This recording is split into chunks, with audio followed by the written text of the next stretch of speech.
Thank you, Mr. Chairman. I want to thank the ranking member as well for bringing this issue before the Ways and Means Committee today.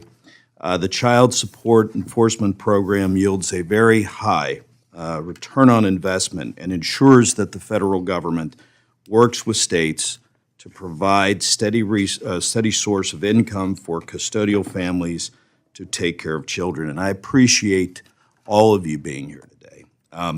Any rate, I'm going to start with Ms. Tolstrup.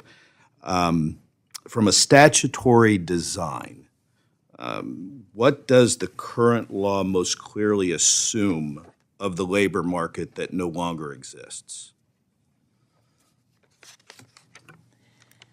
Thank you. So the child support program, as of PROWARA, had and continues to have a pretty heavy dependence on wage withholding as the primary method of order enforcement, and particularly for the collection of current support.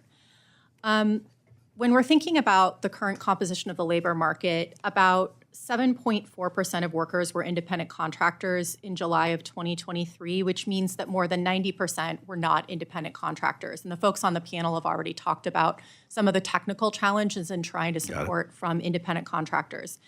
But just to note further with regard to those statistics, when we're looking at multiple job holders, so folks who hold more than one job, about almost a quarter of those, that second job is via independent contracting work. And so even though it's less than 10% of the total workers have two jobs, we're looking at child support parents, that second job is potentially income also that's hidden from the program. So some have looked at these patterns and suggested that the child support program needs to expand its capabilities. As it currently stands, we're really looking at reporting into the national system of wage employees and not particularly the independent contractors. I want to thank you for that. Ms. Chesnick, I may come back to you, but Ms. Thornton, in your role of the Director of Child Support for the Office of the Texas Attorney General, you lead a uniquely situated agency in large, sprawling state. So how do the flexibilities in these federal requirements help Texas program be most efficient and effective in the country? Thank you so much. Flexibility, you nailed it right there. Flexibility is key for us. I will say that I sit in a somewhat advantaged position simply because of the structure of our program. We are a state-run, state-administered program. We have 254 counties, and I can't even imagine how complex it would be running a differently structured program. So I have to acknowledge that from the get-go. But because we're state-run and state-administered, having the flexibility that we have to operate the way that Texas sees fit has really allowed us to standardize our processes statewide, using technology and policy to reduce rework, reduce variation, reduce manual work, and try to improve make sure that our staff have time to do the things that only people can do. So that has helped significantly. I also very much appreciate the flexibilities that the federal government has offered us in terms of our ability to run a statewide child support-led employment program. It's one of the first in the nation, and I think one of the most successful. We recently, several months ago, passed the $1 billion mark. So these are families who were not receiving any support in the prior 6 months, about 50,000 of them underemployed or unemployed non-custodial parents.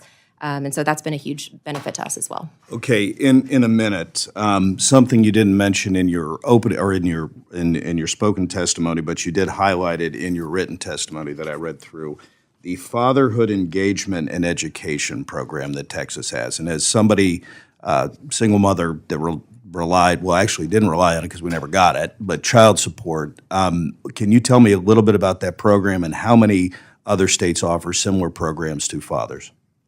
I'm not sure I can speak to the second part of your question, but I will tell you that we have in Texas for a very long time had programming specifically for outreach and education to fathers, making sure that fathers feel like they're equally our customers in the services that we provide.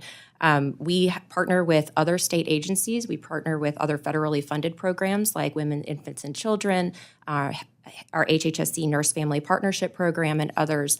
The reality is that sometimes fathers don't want to engage with us for a variety of reasons, and we want to make sure that we provide accurate information, quality information to care providers and community service organizations that fathers trust to make sure that they're getting information that's accurate about the child support program. I want to thank all the witnesses. Mr. Gwen, I didn't get a chance to talk to you. I never had the opportunity to work with your former boss, but definitely a legend in Michigan, and I don't say that very lightly. So with that, Mr. Chairman, I yield back.